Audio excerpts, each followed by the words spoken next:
Queridos, paz y bien, que el Señor les tenga con mucha bendición en este día, que el Señor les llene de su amor, de su bendición, de su alegría, que el gozo del Señor entre en nuestros corazones para siempre, cada día, tomar de ese gozo del Señor y llenarnos de esa alegría de los hijos de Dios.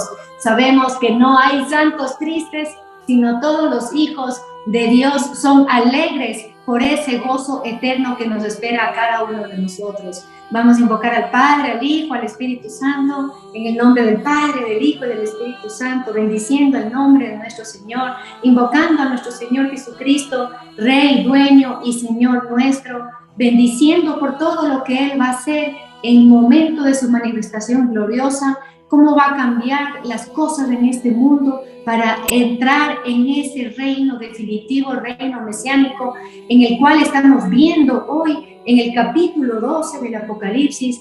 Ya comenzamos a ver la semana pasada esa batalla que hubo en el cielo y decíamos que esa batalla entre el dragón y sus ángeles y Miguel y sus ángeles era una batalla que debíamos verla salida de un tiempo histórico, de un tiempo en lo que se extendía desde el principio de la creación hasta el final de la historia, cuando el Señor viene a triunfar definitivamente sobre toda fuerza que se lo oponga a Él. Y decíamos que dejamos el versículo 6 del capítulo 12 del Apocalipsis y los versículos 13 al 17 para ahora, que es el tema del desierto en el Apocalipsis y el desierto en la palabra de Dios, que es el lugar preferido de los profetas para escuchar la voz de Dios y para anunciar la voz de Dios.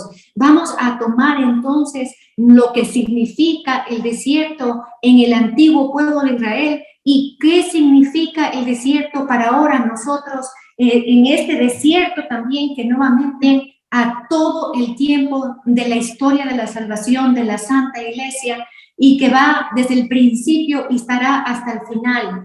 Ese desierto donde el Señor lleva a sus hijos para hablarles al corazón, para seducirles, como dice el profeta Oseas en el capítulo 2, bellamente, te llevaré al desierto y te hablaré a tu corazón. Es el momento entonces que nosotros tenemos que profundizar en estos tiempos. Escuchamos tanto la palabra refugio y la palabra refugio espiritual, pues aquí nos presenta la palabra y con eso nosotros podemos estar caminando de pasos firmes y seguros en este refugio espiritual que es el desierto. Voy a entrar entonces en la palabra de Dios, Apocalipsis capítulo 12, versículo 6. Ojalá todos tengan su palabra para que puedan ir siguiendo.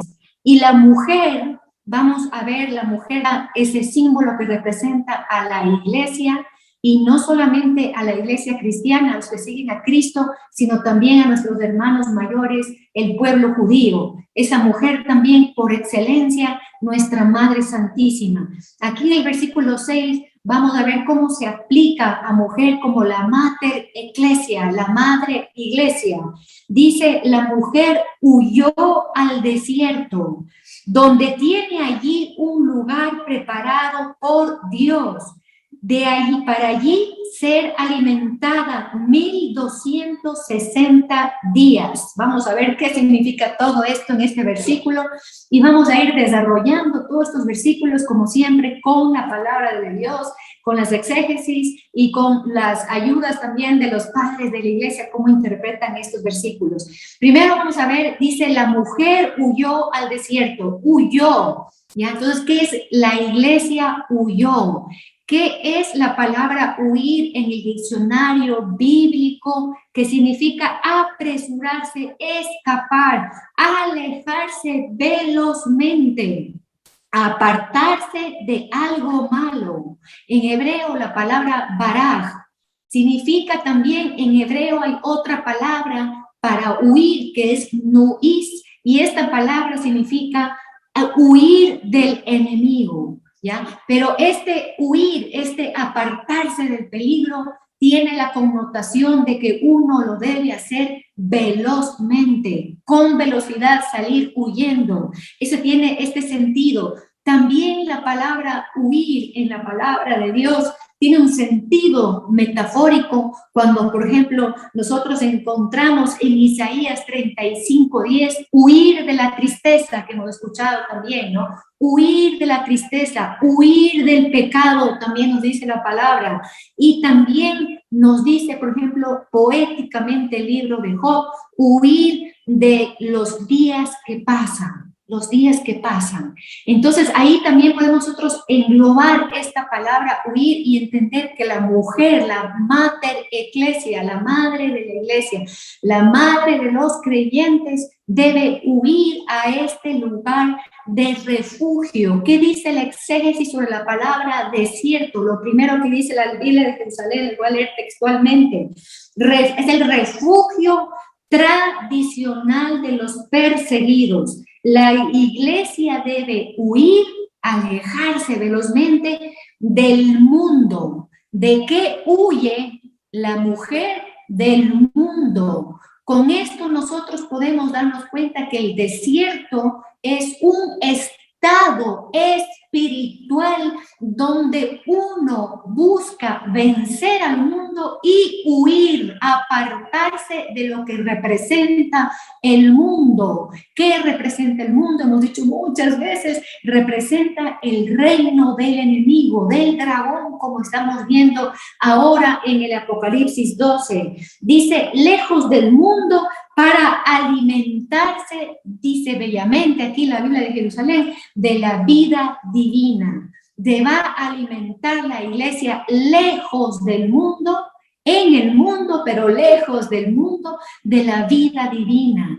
¿Qué significa alimentarse de la vida divina? Significa nosotros estar conectados bajo los ríos, a las corrientes de los ríos del Espíritu Santo y de la palabra de Dios. Estar alimentado, alimento divino, es el pan bajado del cielo. Nosotros vamos a hacer la comparación entonces del desierto, del Éxodo, que fue sacado el pueblo de Israel de las garras de Egipto, que representa el mundo, que hemos dicho en otras ocasiones, y del faraón, que representa la figura del dragón, del enemigo, del adversario, del acusador, y cómo el Señor le saca y pone al pueblo en el desierto. Y ese lugar del desierto es un lugar que nosotros tenemos dos connotaciones en la palabra de Dios. Un lugar inhóspito donde habitan escorpiones y serpientes, representando al enemigo que siempre va a estar en persecución del pueblo de Dios. Siempre va a estar poniendo todo tipo de obstáculos para que el pueblo de Dios no camine. Va a poner en el pueblo de Dios queja, como puso en el Israel del pasado, como también puso desánimo, y también lo que más pone el enemigo, esos escorpiones, esas serpientes que aparecen en el desierto como figura del enemigo, lo que más pone es el deseo de volver al mundo.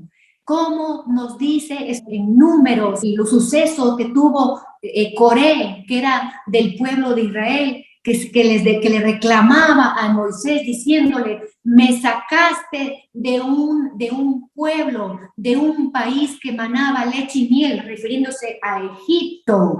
Tenía yo ahí todo, comida, bebida, de tranquilidad, techo, ¿no? Esa es la tentación que siempre los escorpiones y las serpientes y los leones rugientes, que pueden aparecer como figuras, que aparecen en todo el Antiguo Testamento como representación de ese enemigo que persigue al pueblo. Y nosotros ya gráficamente podemos imaginarnos a esos faraones, a esos egipcios que salieron montados en caballo para a tratar de coger a ese pueblo de Dios, ¿no? Entonces siempre va a poner esas tentaciones en el desierto, va a poner esas tentaciones de siempre querer volver al mundo. Si nosotros ya hemos salido del mundo por la gracia de Dios, o queremos apartarnos al mundo, o estamos caminando, pues siempre va a haber esa tentación de volver al mundo y a las comodidades del mundo, y vamos a estar reclamando al mismo Dios, así como el pueblo reclamó a Moisés. Nosotros vamos a estar reclamando al mismo Dios cuando yo no estaba contigo, mira todo lo que tenía, ¿no? Mira qué bien que me iba, mira cómo los demás que no te sirven, cuánto tienen y cuánto disfrutan. Pues ahí están los hijos que están descritos en el profeta Malaquías en el capítulo 3, esos hijos de Dios que se fijan en cómo le va bien a los hijos del mundo, ¿no? Qué mal, ¿no? Y ahí Yahvé mismo les dice a los hijos, en el profeta Malaquías, dice, qué mal que están, ¿no ves? No están viendo lo que yo hago. El Papa Benedicto XVI, de lo que es el desierto. El desierto es un lugar de protección y defensa contra los peligros del enemigo, porque es el lugar privilegiado del encuentro con Dios. En el 2010, Papa Emérito Benedicto XVI nos decía, es esencial, utilizaba esta palabra fuerte, esencial seguir a Jesús al desierto, seguir a Jesús al desierto. El Señor permitió que la mujer huya al desierto, ese lugar preparado por Dios, como acabamos de leer aquí en el Apocalipsis. Para volver en comunión con Dios es necesario atravesar el desierto. El desierto también es el lugar donde está garantizada la protección divina. Ya vamos a ver más adelante en qué forma. Y también es el lugar donde se da la victoria de Cristo en los hijos. Porque cuando Cristo habla de victoria en el Evangelio, siempre, queridos hermanos, escuchemos bien, siempre se refiere a victoria, vencer el mundo. Yo he vencido el mundo, nos dice el Señor. Entonces, el lugar de desierto es un lugar que uno se aparta del mundo. Nosotros también conocemos nuestros amados padres del desierto, esos santos, como por ejemplo San Pacomio, no teníamos San Antonio Abad, el más famoso, San Pablo, que no es el San Pablo de la palabra de Dios, sino el primero que se entró literalmente, físicamente en el desierto para apartarse del mundo, para apartarse de todas las cosas que proponía el mundo, para escuchar la voz de Dios en el silencio, en la penitencia, en el ayuno. Nosotros tenemos que hacer ese ejercicio, así no estemos llamados a esa vida eremita, sino una vida de estar en el mundo, sin ser del mundo, como nos dice nuestro Señor en San Juan, en el capítulo 17. No te pido que les retires del mundo, pero ellos no son del mundo como yo no soy del mundo. Eso tenemos que tener claro nosotros también. San Antonio Abad sufrió también todos esos ataques y embistes de la serpiente, de los escorpiones, como sufre cualquier alma que quiere apartarse del reino y del dominio del mal. Y fue perseguido también hasta físicamente. También le pegaron a San Antonio Abad los enemigos y él venció con humildad, humillándose y encontrando todo su auxilio. Él proclamaba los salmos: mi auxilio me viene del Señor que hizo el cielo y la tierra. Nosotros sabemos también por Mateo 4, en el capítulo 4, todo lo que relata ese encuentro de nuestro Señor Jesucristo en el desierto con el enemigo, y él venció a través de la palabra misma. El Señor nos ha puesto su santa palabra para caminar con pasos firmes, para en medio de que si se levanta una tormenta de viento poderoso en el desierto y no podemos nosotros ver ni oír porque estamos en medio de una tribulación fuerte, el Señor siempre va a poner su protección si seguimos caminando en el desierto sin la queja como tenía el pueblo judío, sino con un corazón agradecido, sabiendo que estamos caminando al reino futuro de nuestro Señor. Miren qué bonito esto. Les voy a leer, les decía que había dos tipos de desierto, ¿no es cierto? El desierto completamente árido, y el desierto donde cuando el Señor se manifiesta y hace milagrosamente de la roca brotar agua, y esa agua le seguía al pueblo de Dios y pone milagrosamente esa nube para que dirija al pueblo, esa columna de fuego, todas esas manifestaciones ya no es entonces para el pueblo fiel un lugar inhóspito, el desierto, sino es un lugar de grandes gracias, un lugar donde se encuentra verdaderamente estar conducido por el Espíritu Santo, y que verdaderamente en el desierto uno se encuentra con la mujer también, María Santísima, como modelo de nuestra fe y como modelo de esa puerta que fue abierta al cielo. Entonces vamos a ver nosotros esos desiertos. Voy a leer Deuteronomio 8:15. Dice: te ha conducido, dice Yahvé al pueblo, te ha conducido a través de ese desierto grande y terrible, entre serpientes abrasadoras y escorpiones, lugar de sed y agua. Te aparta de todo. Aparentemente alrededor nuestro es como este desierto descrito aquí en Deuteronomio, pero el Señor pone la bendición. El Señor hace llover grandes bendiciones sobre cada uno de nosotros. Dice: pero hizo brotar para ti de la roca más agua, una agua que salía de la roca dura. Y el versículo 16 dice: te alimentó con el maná a fin de humillarte y ponerte a prueba.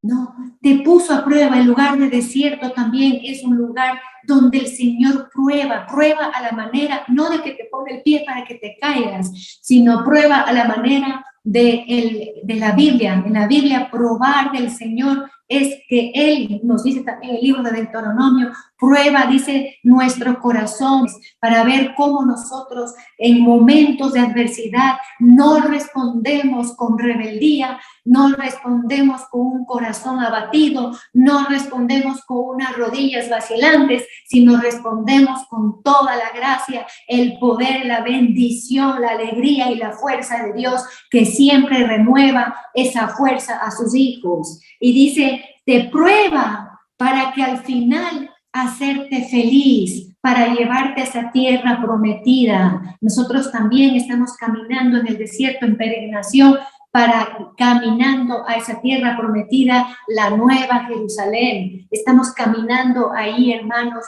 pero nosotros, para poder vivir en este mundo, tenemos que conocer que el refugio que pone tradicional en la palabra que pone a cada uno de nosotros se llama desierto, y es un desierto. También en el desierto uno se puede imaginar que hay ausencia también de bullas, de sonidos, de muchas luces, de algo que te distrae, donde tú puedes también entrar en tu corazón y en el silencio escucharle a Dios. Solo en el silencio, eso nos hablan los padres del desierto, los padres de la iglesia, los místicos, que debemos hacer silencio para escuchar la palabra de Dios, para escucharle a Él, porque es la única forma de caminar en el desierto y vencer toda tentación y no tener eso dentro como algo que me pica en el corazón de querer volver nuevamente a Egipto y estar bajo el faraón, volver nuevamente al mundo, a la comodidad. Vamos a ver entonces aquí que nos dice alimentada también entonces en el desierto antiguo, el maná. En el desierto nuevo, ustedes ya saben qué es, el pan bajado del cielo, ¿no? Nuestro Señor Jesucristo en la Eucaristía, que se da Él mismo como ese alimento divino, donde Él nos dice: comemos su cuerpo y bebemos su sangre, tenemos vida eterna. Y cuando comemos su cuerpo y su sangre, Él permanece con nosotros. Y todo eso sucede en este lugar de desierto, igual como llevó al Israel de la carne al desierto. El Señor lleva nuevamente al Israel de Dios, que somos nosotros, a este desierto donde ya abunda. Antes era esa nube que podían ver con los ojos, ahora es la presencia misma del Espíritu Santo en el templo corazón de cada uno de los hijos de Dios. Miren qué belleza. Está en este desierto también el agua pura que brota en cada Eucaristía de la sangre del Cordero, del corazón abierto del Cordero, esa agua que circunda todo altar que es erigido en los templos corazones de cada uno de nosotros. ríos. Miren cuánta agua brota, hermanos. Miren cuánto podemos nosotros tomar y llenarnos de la gracia y del amor del Espíritu Santo. Miren qué belleza todo esto, hermanos. ¿Qué más encontramos en el desierto que nuestra Madre Santísima, que viene a caminar como maestra, como modelo, como mediadora de toda gracia? Cualquier gracia que necesitemos para caminar en el desierto, si estamos nosotros también cansados y agobiados, el Señor nos dice: vengan a mí que yo les aliviaré. Vemos en el desierto, en este desierto hermosísimo, que huye la iglesia lejos del dragón, lejos del mundo, lejos de las ideologías de este mundo que quieren envolvernos. Lejos de todo eso encontraremos tanta vida, vida en abundancia como nos ha prometido el Señor. También encontraremos alegría, gozo, esperanza. Encontraremos mucha fortaleza en este desierto. Pero si tú tienes un pie en el desierto y otro pie en el mundo, no tendrás una vida tibia y no encontrarás todas estas grandes cosas que suceden aquí en medio del mundo, en medio de las tinieblas, estos oasis de luz poderosa reflejada en el rostro de Cristo y nosotros que somos también el reflejo de la gloria de Cristo el Hijo. Miren qué hermoso esto, qué bello es todo esto del desierto. Nosotros también encontramos en Isaías 43:19, ciertamente en el desierto trazaré un camino. En el desierto donde el Señor traza un camino, donde nos pone ese camino, donde tenemos que transitar, donde querrán venir a atacarnos, pero estaremos siempre con la protección y la bendición de nuestro Dios, hasta que entremos en caminos, como dice el profeta Isaías capítulo 30, versículo 15, caminos donde ya no entrará el leoncillo, dice, refiriéndose a toda bestia salvaje, a todo enemigo, todo enemigo que quiere siempre ponerte obstáculos para cumplir la voluntad de Dios. Y dice ahí el profeta Isaías bellamente, y ese camino se llamará vía sacra. Nosotros tenemos que caminar y buscar ese camino, donde en ese camino caminemos nosotros juntamente con todos los pequeños y todo el resto fiel que tiene todos los tiempos la iglesia. Miren qué hermoso, nosotros estamos caminando entonces siempre en ese desierto, siempre estamos caminando en ese desierto. Hasta al principio llegaron a la Jerusalén, que está ubicada en Israel, y estamos ahora caminando a nuestra patria, a nuestra madre, como nos dice Gálatas capítulo 4, versículo 21 y siguientes. La Jerusalén de arriba es nuestra madre, la madre de los hijos de Dios que son libres, no como la esclava. No como la esclava, y pone ahí Gálatas bellamente que esta ciudad celestial y de la Nueva Jerusalén, que es madre de los hijos libres, es representado en el monte Sión, y dice muy diferente a los hijos de la esclava de Agar, que está representado en el monte Sinaí, y pone bellamente esta simbología, dice el mismo San Pablo, bellísimamente hablando, poéticamente hablando, que nos calienta el corazón y nos llena de fuego y de alegría. También nosotros, como dice aquí, dice, allí un lugar preparado por Dios para ser alimentada 1260 días. 1260 días son los 3 años y medio que nos anunció ya el profeta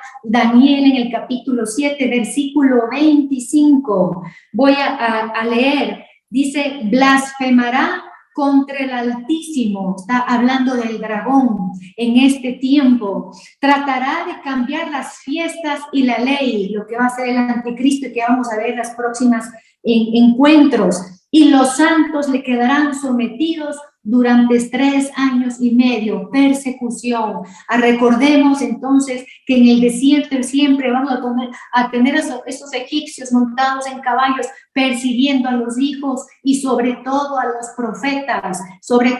profetas enviados por Dios, que vienen a anunciar lo que Dios quiere decir a su pueblo en cada momento, en cada época, y quiere callar a toda boca que ha sido puesta carbón ardiente, como dice el profeta Isaías, pero para proclamar la palabra de Dios y para llevarnos a la verdadera fe y a la verdadera entrega de nuestro Señor para ser verdaderos adoradores en espíritu y en verdad. ¿Qué nos dice el exégesis de Daniel? Dice, es un periodo, estos 3 años y medio, donde está puesta en este lugar de desierto, de prueba, y como digo, se extiende a lo largo de toda la iglesia, de persecución, que siempre va a haber persecución contra la iglesia. No nos tenemos que ni siquiera sorprender, queridos hermanos.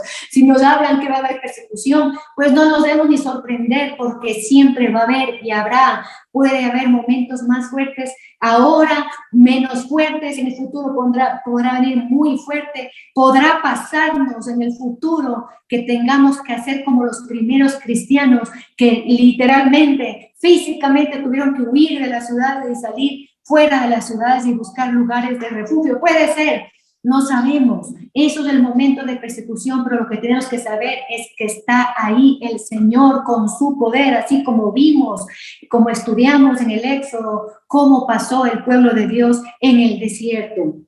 Vemos aquí, entonces dice Daniel 7:25, la exégesis, un periodo, los 3 años y medio, de calamidades permitido por Dios, cuya duración siempre es limitada para el consuelo de los elegidos, de los afligidos. Es un poco tiempo, queridos hermanos, que el Señor permitirá al anticristo ya en el tiempo de antes de la venida del Señor, cuando venga el anticristo, de someter al pueblo de Dios, pero el pueblo de Dios que siempre tendrá esa protección de las alas divinas de nuestro Dios, que vamos a ver ahora en este momento. Miren qué bonito. También les quería solamente por referencia, que ustedes conozcan, en el Antiguo Testamento aparecen 15 desiertos y que siempre van a tener esa connotación espiritual de encontrar nuevamente la voz de Dios. El Israel, como ustedes saben, de la carne, nació como pueblo en el desierto. En el desierto fue consagrado a Yahvé también. Después, cuando fueron, esto está relatado en Jeremías 2:3, ¿no? Dice el Señor Yahvé, le dice al pueblo, posesión santa eras entonces Israel, primicia de su cosecha. Así le llamaba al pueblo del desierto el Señor. De ti recuerdo tu cariño. Ya le dice en el tiempo del profeta Jeremías, que como ustedes saben es el tiempo del exilio a Babilonia, cuando tuvieron que dejar Jerusalén y tuvieron que dejar el templo, y ahí es donde repunta nuevamente, donde son llevados nuevamente al desierto, repunta nuevamente el pueblo de Israel, y es cuando más se espiritualiza. Y vienen estos versículos bellísimos del profeta Jeremías. En el versículo 2 dice, de ti recuerdo tu cariño juvenil, aquel seguirme tú por el desierto. Se le sigue al Señor en el desierto confiando plenamente, sabiendo que puede haber partes que no están como una estepa, sino están tierra estéril. Puede haber esas rocas que parecen grandes problemas, pero el Señor siempre va a conducirnos.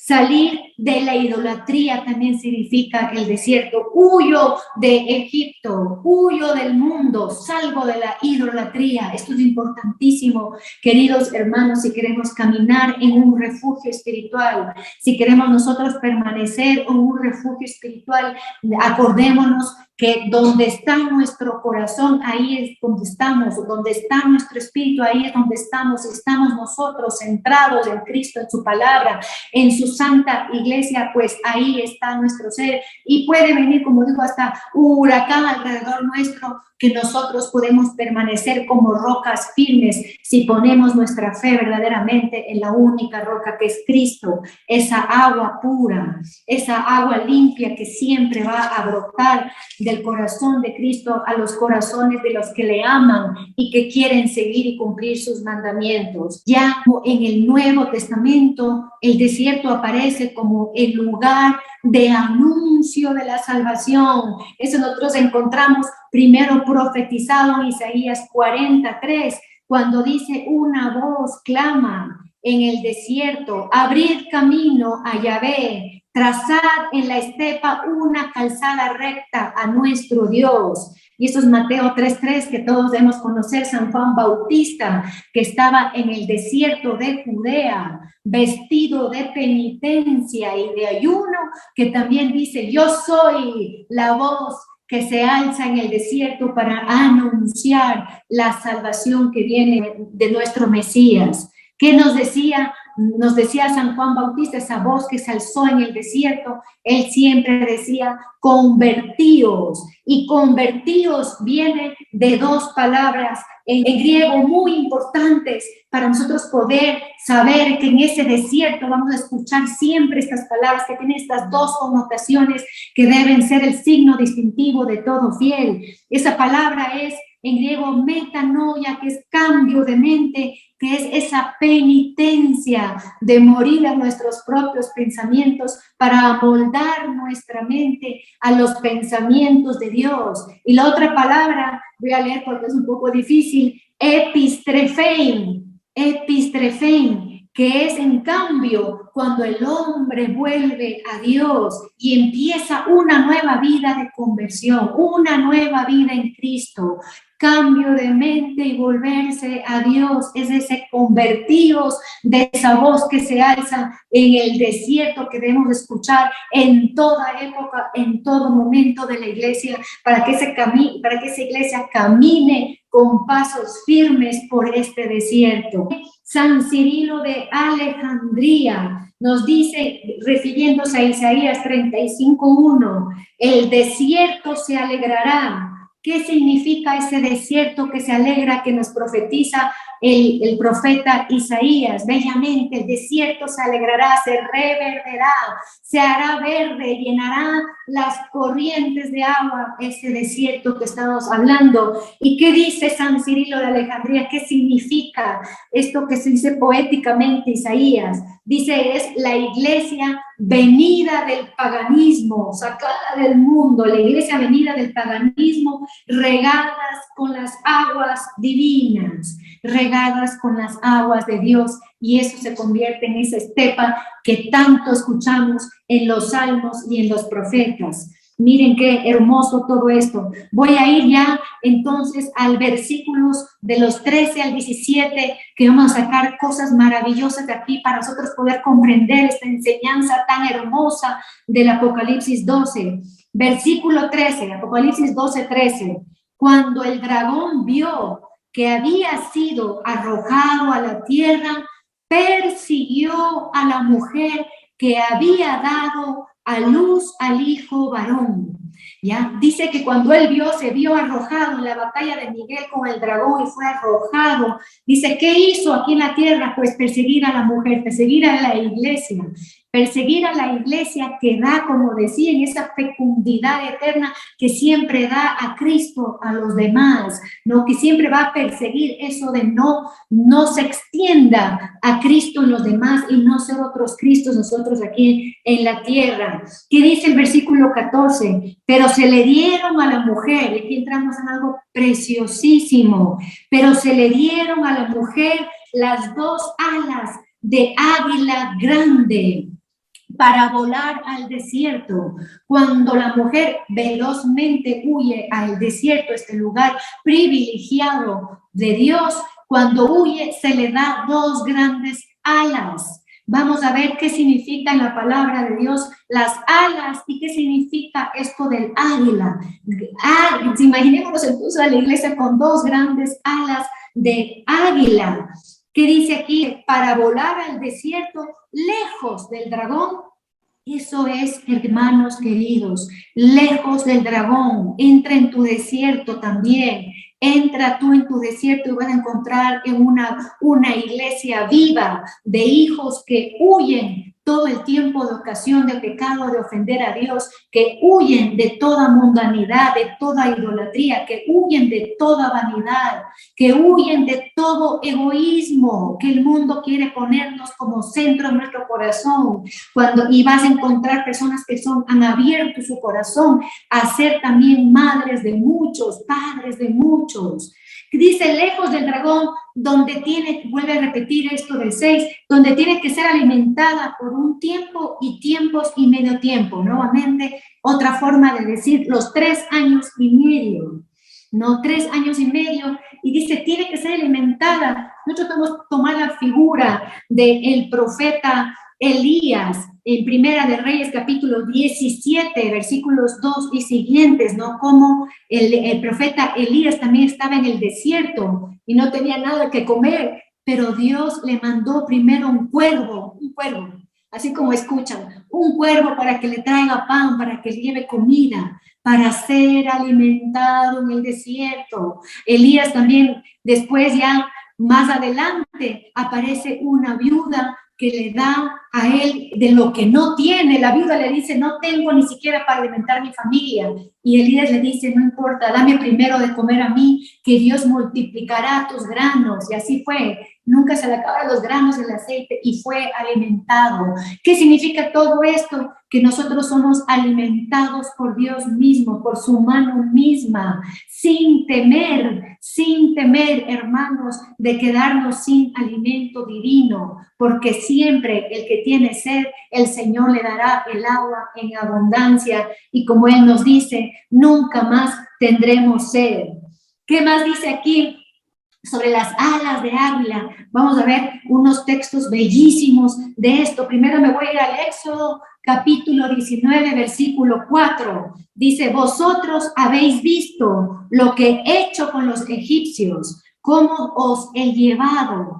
Le estaba diciendo Yahvé, ¿no? Por medio de Moisés al pueblo. Ustedes vieron lo que yo hice con ustedes. Y dice, cómo los he llevado sobre las alas de águila y les he traído hacia mí. Eso es lo que hizo. Eso con eso de que abrió el mar rojo y les sacó, dice, les llevé en alas de águila. Vamos a ver todo esto, qué significa de las alas de águila. Imaginémonos dentro del pueblo sobre el águila y que pasa el mar rojo y es rescatado con la mano de Dios sobre las alas de águila. Y esas mismas alas fueron dadas a la mujer, que es la Mater Ecclesia, nuestra madre iglesia. Esas mismas alas poderosas, grande águila, se refiere a la palabra de Dios en la tradición apocalíptica judía, al mismo Dios, al poder de Dios, representación del poder divino que viene a proteger, a bendecir a su pueblo. ¿Y a dónde lleva esas alas de águila? Al desierto. No lleva al mundo, no nos lleva al mundo, queridos hermanos. Eso podemos ver claramente. Salmo 103:5. Dice, satura de bienes tu existencia y tu juventud se renueva como las alas de águila. No, también está diciendo que nosotros, hijos, recibimos esas alas de águila, y vamos a ver para qué y por qué. Vamos a ver nosotros en Deuteronomio algo bellísimo, capítulo 32, versículo 10.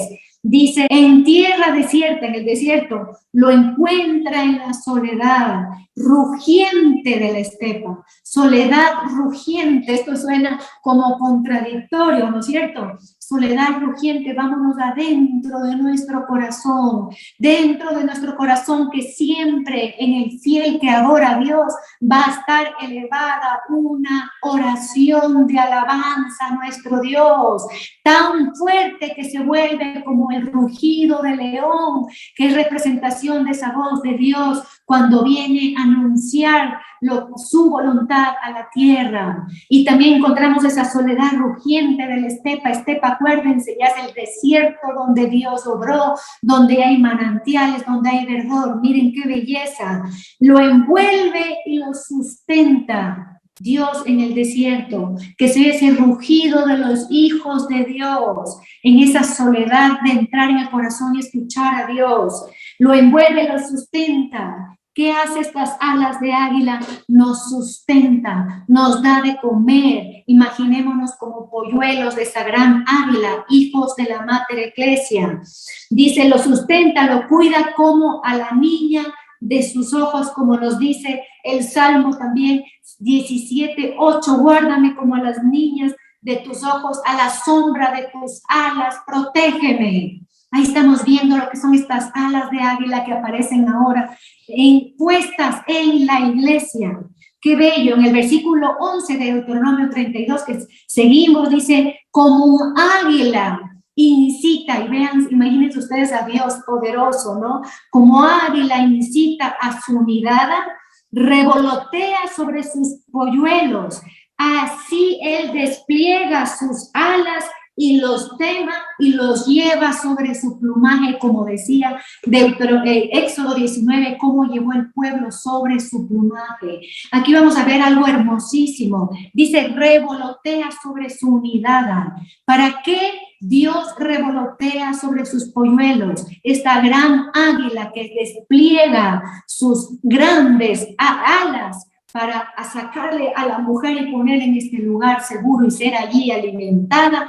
¿Para qué despliega? ¿Para qué revolotea la mirada? Pues nosotros encontramos que el pueblo estaba sometido en un nido que no era propio, que era Egipto, un nido de idolatría donde estaba, y el Señor les revolotea encima de ellos para sacarles de ahí y les lleva a la tierra prometida, les lleva al lugar de refugio, al lugar donde va a ser alimentado también el pueblo de Israel, con el culto, con el sacrificio, con la palabra de Dios, como lámpara, como menorá. Pero ¿qué pasa ahí en Jerusalén? Y eso nosotros encontramos en Mateo 23, versículo 37 y siguientes, que Jesús dice, Jerusalén, Jerusalén, y dice San Juan Crisóstomo, que cuando Jesús dice 2 veces Jerusalén, Jerusalén, nace de un profeta que ama a su pueblo. Jerusalén, Jerusalén, la que mata a los profetas, dice el Señor. Y ahí viene algo importantísimo, queridos hermanos. Nuevamente, Señor, viene a revolotear sobre su nido, sobre sus polluelos, porque Israel, donde fue la tierra prometida, se convirtió en Israel que mata a los profetas y que terminó matando al profeta de los profetas, y nuevamente saca al pueblo al desierto, a este desierto espiritual, a este refugio espiritual. Nuevamente mueve sus alas y dice, levántate en vuelo, hijo, levántate en vuelo, no nos quedamos aquí en esta Jerusalén que mata a los profetas, te voy a llevar a la nueva Jerusalén, a ese nido que será eterno. Ahí sí, mientras tanto tienes que volar. ¿Y con qué? ¿Cómo volamos, queridos hermanos? Volamos primero por el poder de Dios, por la palabra de Dios, y volamos con el aire, que es el Espíritu Santo, que es el que conduce, como dice Romanos 8 en el versículo 17, todo hijo de Dios es conducido y guiado por el Espíritu Santo. Miren qué bello todo lo que nos está diciendo aquí el Apocalipsis. Qué belleza, qué lindo. Y aquí en Mateo 23, cuando el Señor dice Jerusalén, Jerusalén, también a continuación dice las palabras, creo que las más dulces que he escuchado del Señor, que le dice a su pueblo: ¿cuántas veces he querido reunir a tus hijos como una gallina? Ya no dice como un águila, aquí dice como una gallina reúne a sus pollos bajo sus alas.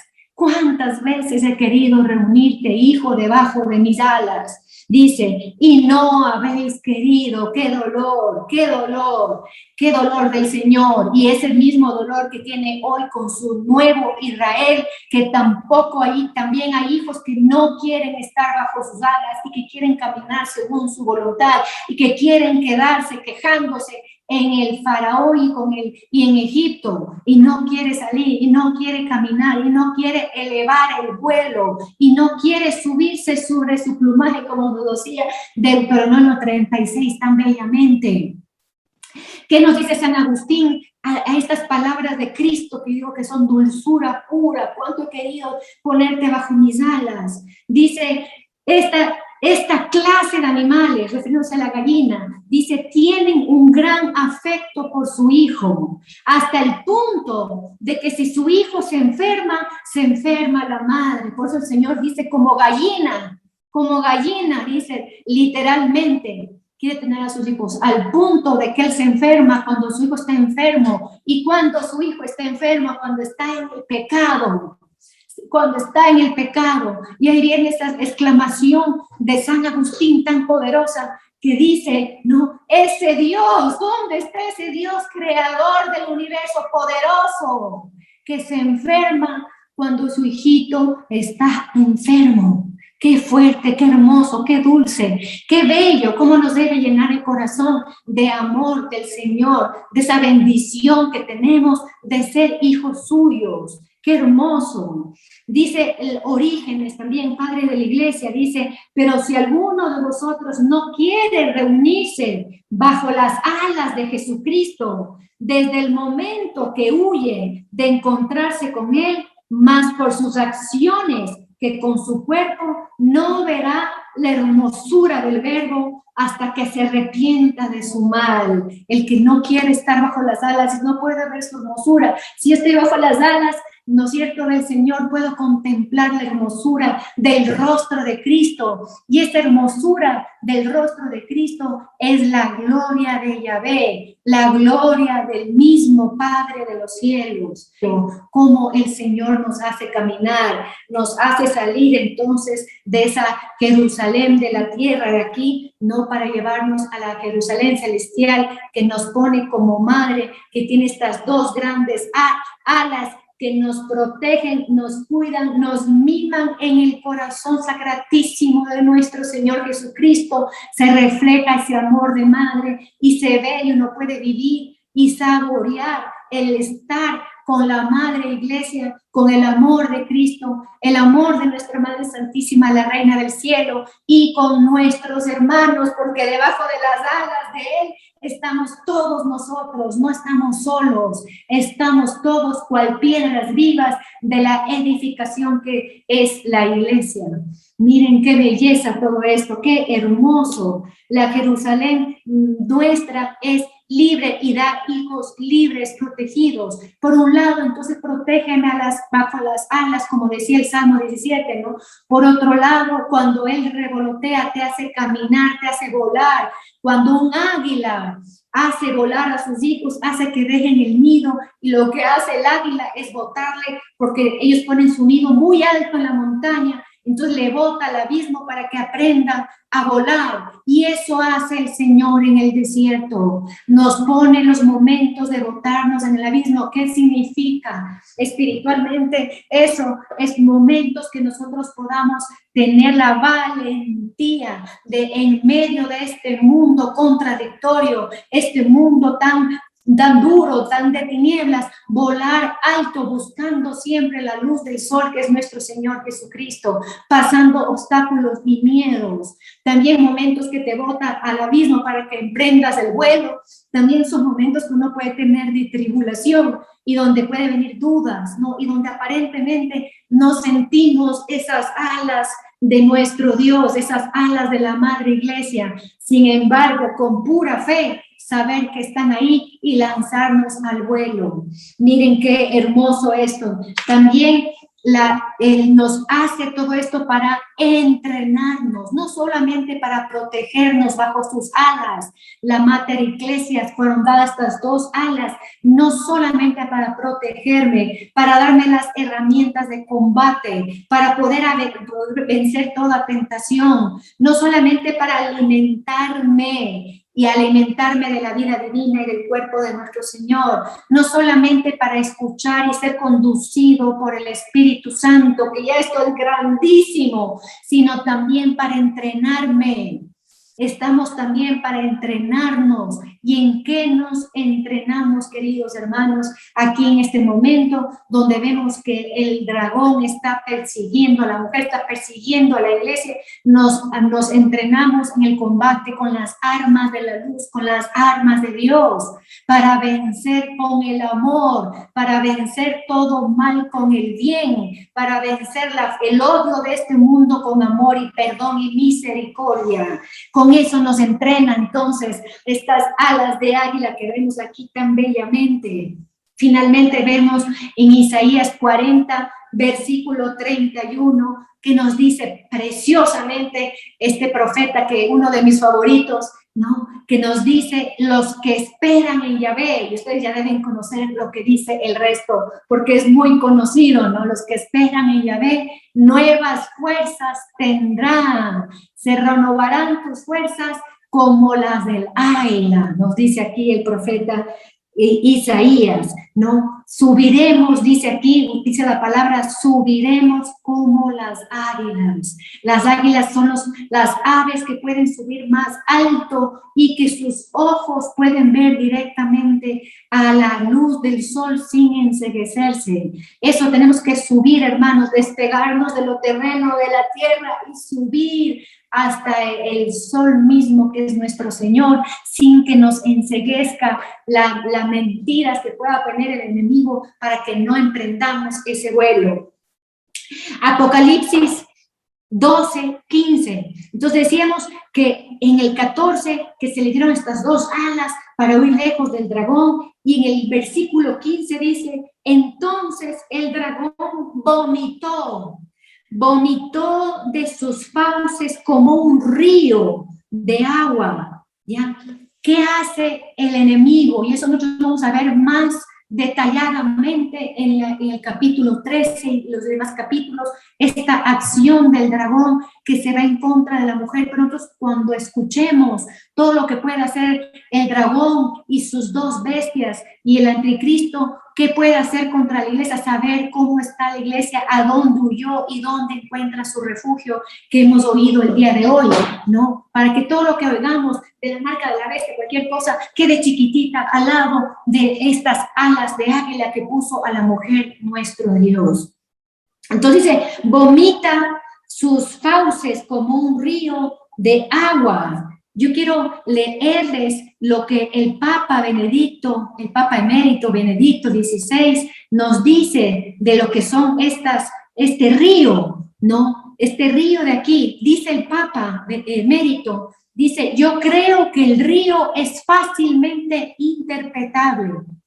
Son estas corrientes que dominan a todos y que quieren hacer desaparecer la fe de la iglesia, la cual ya no parece tener sitio ante la fuerza de estas corrientes que se imponen como única racionalidad, esas corrientes del mundo a través de los imperios que hay en el mundo, ¿no? Y que dice aquí el Papa tan lúcidamente, digo yo, se imponen como única racionalidad, como que fuera la única manera de vivir, ¿no? La única manera de vivir. Y en otra también, el 2 de septiembre del 2012, también nos dice que son estas corrientes ideológicas que dominan todo. Dice, donde en estas corrientes ideológicas podemos encontrar, llámese comunismo, capitalismo, ideología de cualquier ideología que viene como un vómito, como dice aquí fuertemente el Apocalipsis, de las fauces del dragón para tragarse a la mujer. Pero ¿qué sucede? Y esto tenemos que acordarnos durante todo el resto de las clases que tengamos del Apocalipsis. ¿Qué sucede? Dice aquí, siguiendo el versículo 15. Dice, pero la tierra, oigan bien, escuchen bien, queridos hermanos. La tierra, ¿qué pasa cuando el dragón vomita todas estas ideologías? ¿Qué pasa? Dice, pero la tierra vino en auxilio de la mujer. ¿Cómo la tierra vino en auxilio de la mujer Mater Ecclesia? Dice, abrió la tierra su boca y tragó el río que vomitaba de las fauces el dragón. Abrió la tierra su boca y todo ese vómito se lo hundió debajo de la tierra. Y vamos a ver qué significa esto, qué interpreta esto, y voy a tomar las palabras textuales también del Papa Emérito, que nos da una luz precisa a qué es esto. Dice, y la tierra, dice el Papa Emérito, absorbe estas corrientes. La tierra que absorbe estas corrientes es la fe de los sencillos, la fe de los pequeños, la fe de los humildes, de los Anahuim, ¿no? De ese resto fiel que va a haber en todo tiempo y que habrá en los tiempos finales, en este tiempo de persecución del anticristo que estamos tratando también aquí en este en este Apocalipsis 12 de manera tan poética, tan bella. No, la fe de los pequeños, la fe de los pequeños, y nos dice el Papa Emérito, tomando del Salmo 118, versículo 130, que la fe de los pequeños es verdadera sabiduría, y esa fe de los pequeños es la que salva a la madre, o sea, que salva a la iglesia, y que salva al hijo, o sea, que salva al que el hijo nazca en otros hijos. La presencia de Cristo aquí será salvado por la fe de los pequeños. Miren qué belleza, qué poder de nuestra fe. Esas ideologías, llámense como se llamen, y que pueden ahora estar algunos católicos muy preocupados por eso, pues con la fe de los pequeños, de hacernos pequeños, humildes, sencillos, sirviéndole a nuestro Dios, buscando agradarle en todo, apartándonos cada vez más del mundo a través de la penitencia, del ayuno y de la oración. El Antiguo Testamento, en Números, en el capítulo 16, rebelión de Coré, de Datán y de Abirón. No eran estos que se rebelaron contra Moisés y que, como mencionamos un rato, le comenzaron a decir: ¿por qué me sacaste de esa tierra santa? ¿Y qué dice en el versículo 32? Dice: la tierra abrió su boca, se abrió el suelo debajo de ellos y cubrió la tierra, y ellos bajaron, ellos y sus posesiones y su ganado y todos estos rebeldes bajaron al Seol, dice aquí, y desaparecieron de la asamblea de los creyentes. Con el poder de Dios, queridos hermanos, con el poder de Dios dentro de ti, porque todos nosotros tenemos que ser Christus tutos. ¿Qué significa esto? Cristo total en nosotros, el Cristo de Belén, el Cristo de la cruz y de la Pascua, y el Cristo que viene en la parucía, el Cristo total en cada uno de nosotros, y eso nos da la fortaleza para levantarnos también en vuelo junto con la mujer, y que a las finales de esa fe de los pequeños salva a la misma mujer, como dice aquí el Apocalipsis. Es la fuerza de la iglesia, ¿no? María, la primera pequeña, la primera Anahuín, la primera humilde. Vamos a ver qué hizo María para permanecer siendo ella esa Anahuín, el modelo de las Anahuín, de esa pequeña. Hágase en mí según tu santa palabra, pues ella es la madre del resto de los hijos que el enemigo hace guerra para que no permanezcan en esa humildad, porque él es la soberbia misma y él se quiere levantar sobre toda cumbre, pero esas cumbres que se elevan, como dice el profeta Isaías, serán puestas como valles, serán abajadas. No, como dice el Señor, todo el que se enaltece será humillado, y todo el que se humilla será enaltecido. Con esto vamos ya terminando esta parte del Apocalipsis que nos ha tocado tanto el corazón y que nos da tanta fuerza de seguir adelante. Y con esto podemos ver con tus ojos espirituales dónde está el desierto. Ahí está la verdadera iglesia de los pequeños, de los que escuchan la palabra de Dios para que sea alimento la voluntad de Dios. Apocalipsis 12, 17. Entonces, despechado contra la mujer, porque no pudo hacerle nada, esas ideologías, esas corrientes, no pudo, porque vino la fe de los pequeños y salvó, ¿no? Ni contra el hijo. Dice, se fue a hacer la guerra. Nosotros veíamos en los versículos anteriores la batalla, una batalla, nada más, ¿no? Una batalla entre Miguel y el dragón, Miguel vence. Aquí es la guerra. En una guerra no hay una batalla, hay muchas batallas, queridos hermanos. Y esa batalla viene contra la mujer, contra la iglesia y contra sus hijos. Y esa guerra empezó como el principio de la creación y terminará antes de la venida del Señor, pero sabemos que esa guerra está vencida por el poder de Dios. Despechado contra la mujer, se fue a la guerra, a su resto de sus hijos, que son los que guardan los mandamientos de Dios y mantienen el testimonio de Jesús, dice aquí la palabra de Dios. Y el exégesis nos dice que es el doble signo distintivo de los fieles. Y como nos dice Romanos 8:29, Todos estamos destinados a reproducir la imagen del Hijo, porque el Hijo es el primogénito de entre muchos. Reproducir la imagen del Hijo, esos son los hijos verdaderos de la iglesia verdadera, de los pequeños, de los humildes. Son los hijos de María Santísima. Repito, los que guardan los mandamientos de Dios y mantienen el testimonio de Jesús. Ahora, para poder terminar profundamente con esto, voy a ir a la raíz bíblica de guardar los mandamientos. No es cumplir los mandamientos, hermanos. Eso hacían los fariseos en el tiempo del Señor, y el Señor mismo decía: ustedes cumplen a perfección los mandamientos, pero tu corazón, su corazón está lejos de mí. En tu corazón no hay alabanza. No es cumplir la ley, no es cumplir por cumplir. Eso nos habla bellamente San Pablo en Romanos 6, de cómo hemos sido liberados del peso de la ley. ¿Qué significa guardar? Entonces, guardar viene de la palabra hebrea shamar, que significa cuidar, y de la palabra hebrea nazar, que significa custodiar, vigilar. ¿Qué significa que vamos a hacer con los mandamientos? Cuidar, custodiar, vigilar, para que no nos salgamos de ahí, para que con amor a Dios y a los hermanos cumplamos con alegría, no como un peso. Eso significa guardar. Nosotros sabemos que María Santísima todo lo guardaba en su corazón.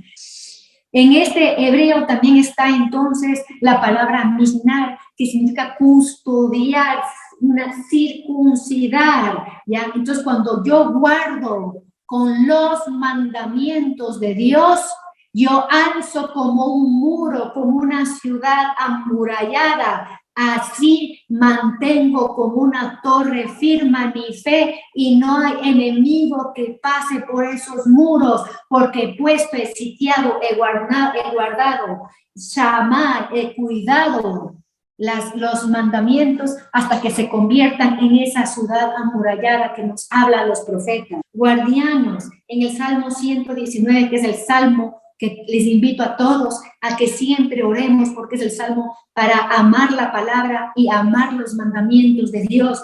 Nos dice en el versículo 11, en el corazón guardo, Señor, tu promesa, en el corazón yo guardo tus mandamientos.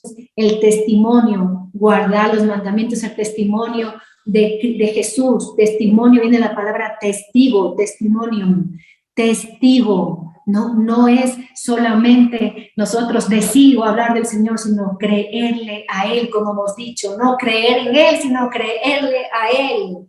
¿De qué significa? ¿Qué hace un testigo? Declara con su vida la veracidad de un hecho, declara con tu vida la verdad de Cristo, declara con tu vida, con tu carne, con tu sacrificio, con morir a ti mismo, con apartarte del mundo, con odiar al mundo como nos pide el Señor, con tu propia vida, y declara con tu boca que el Señor es tu Dios. Declara en el nombre del Señor con tu voluntad, que tu voluntad ya no te pertenece, sino le pertenece a Dios. Eso es el ser testigo. Estos dos son los que caminan en el desierto, donde se encuentran con la nube, que es el Espíritu Santo, la presencia de ese sol en el pleno cenit, que es nuestro Señor Jesucristo, que nos da la palabra para alumbrarnos siempre el camino. Nos quedamos con esto, hermanos, con esto: que nadie te quite la fe, que nadie te quite la alegría, la valentía, la esperanza.